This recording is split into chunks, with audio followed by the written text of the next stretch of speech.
शुक्रिया जमशेद मलिक पूरी जानकारी दे रहे थे, तफसील दे रहे थे। तफसील से जमशेद ने बताया कि फौजी एहलकार जख्मी भी हुए लाइन ऑफ कंट्रोल पर और ब्रिगेड हेडक्वार्टर को भी निशाना बनाया गया। खबर यही है कि करीबन 5 घंटे तक गोलाबारी का तबादला होता रहा। लाइन ऑफ कंट्रोल का तनाव, हिंदुस्तान और पाकिस्तान के तल्ख तजुर्बात, लेकिन इस बीच में सियासत, और सियासत में आज बड़ा फेर बदल भी देखने को मिला। और श्रीनगर में पीडीपी के सीनियर लीडर और साबका नायब वज़ीर आला मुजफ्फर हुसैन बेग ने एक अचानक प्रेस कॉन्फ्रेंस भी बुलाई और इस प्रेस कॉन्फ्रेंस में उन्होंने पीडीपी पर इल्ज़ामात की बारिश भी की, खासतौर पे पीडीपी क़यादत पर। और कहीं न कहीं अगरचे उन्होंने पीडीपी से अपनी अलायदगी इख्तियार न करने के हवाले से कोई ठोस जवाब भी नहीं दिया, ताहम इशारों में बता ही दिया कि वो पीडीपी के साथ अब नहीं रहेंगे। क्या रही प्रेस कॉन्फ्रेंस, ये भी हम देखने गए थे। और इस प्रेस कॉन्फ्रेंस में जहां उन्होंने पीडीपी से पहले नेशनल कॉन्फ्रेंस को तनकीद का निशाना बनाते हुए बताया कि 35A पर इंतखाबात का बाइकॉट, और 35A के मामले पर उन्होंने कहा कि दोनों इन पार्टियों ने, नेशनल कॉन्फ्रेंस और पीडीपी ने जो इंतखाबात का बाइकॉट किया वो सही फैसला नहीं था, क्योंकि 35A का फैसला सुप्रीम कोर्ट को करना है। कोई सियासी जमात उसमें अपनी टांग नहीं अड़ा सकती है और उस पर बाइकॉट करना जमहूरी कदरों को पामाल करना था। और नेशनल कॉन्फ्रेंस की जानिब से इलेक्शन बाइकॉट के बाद पीडीपी का बाइकॉट का फैसला करना उनकी समझ से बालातर था। मुजफ्फर हुसैन बेग ने यहां आने वाले दिनों की सियासत पर भी बात की, तो पहले क्या बताया पीडीपी के बारे में और उसके बाद आगे बढ़ गया। Now I know the reason why NC called for a boycott. It was a defensive step that they took because of certain statements that its senior leader had made somewhere in Delhi. To overcome the resentment, they decided to call for the boycott of the elections. Why did PDP follow NC? I do not understand, except that perhaps they lamely and unwittingly fell into a trap. We had founded PDP. I had prepared the basic document, the vision document of PDP. Mufti Saab was the leader. We had formed PDP to find a middle ground in the political space of Jammu and Kashmir. Muzaffar Hussain Baig media से बात कर रहे थे। खसूसी press conference बाद दोपहर 3:30 बजे उन्होंने आज अपनी रिहाइशगाह पर बुलाई थी और कश्मीर की सियासत पर बात की।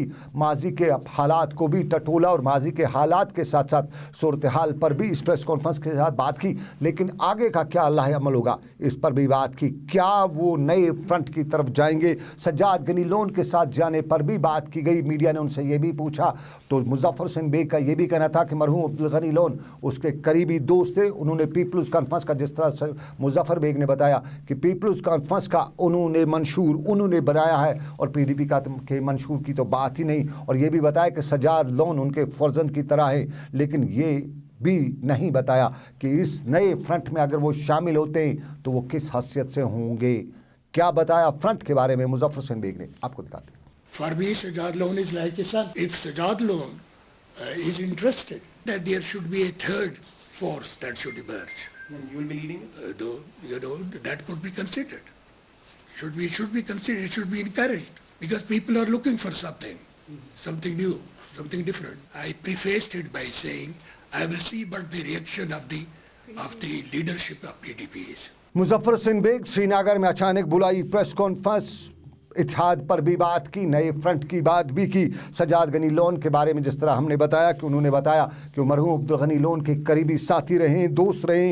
पीपल्स कॉन्फ्रेंस का मंशूर भी उनके बकौल उन्होंने तैयार किया है और सज्जाद गनी लोन को अपना बेटा समझते हैं। लेकिन क्या इस नए फ्रंट में वो जाएंगे या नहीं जाएंगे, जिस तरह उन्होंने मीडिया से यहाँ बात करते हुए बताया कि अभी ऑफिशियली तौर पर कुछ वो कह नहीं सकते, लेकिन बाहर अंदर सब गर्दिश बात यही थी कि क्या मुजफ्फर हुसैन बेग इस नए ग्रुप में, इस नए गठजोड़ में जाएंगे, और अगर वहां जाएंगे तो किस हैसियत से जाएंगे। ये सवाल बाहर गश्त कर रहे थे, क्या वो इस नए ग्रुप में, क्योंकि अगर सरकार बनानी है तो इस ग्रुप में मुजफ्फर हुसैन बेग का रोल क्या रहेगा। वह एमपी है कश्मीर के एमएलए हैं नहीं, तो इस वक्त सबसे बड़ा रोल सरकार बनाने में एमएलएज का है, तो मुजफ्फर हुसैन बेग का नई सरकार बनाने में क्या रोल रहेगा। और अगर कहीं सियासत में उनका रोल बनाया जाता है इस नए ग्रुप में, तो क्या वो नई सरकार जो अगर थर्ड फ्रंट वगैरह कोई सरकार बनाने की पहल करता है, तो उसमें क्या वो बतौर वज़ीर आला के जाएंगे या सजाद गनी लोन के मातहत काम करेंगे, या उसके साथ साथ अगर वो सजाद गनी लोन के मातहत काम करते हैं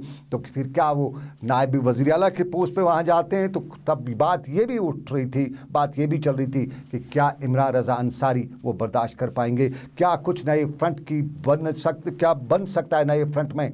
ये सब कुछ बाहर बातें हो रही थी, और इस बाहर बातें होने से पहले एक एमएलए और एक एमएलसी को आज मुजफ्फर हुसैन बेग की रिहाइशगाह पर प्रेस कॉन्फ्रेंस से पहले भी देखा गया था, और उन एक एमएलए में से जाहिर सी बात है उनके करीबी हैं, और दूसरे के बारे में ये बताया जाता है कि वो पीडीपी छोड़ नए ग्रुप में शामिल हुए हैं।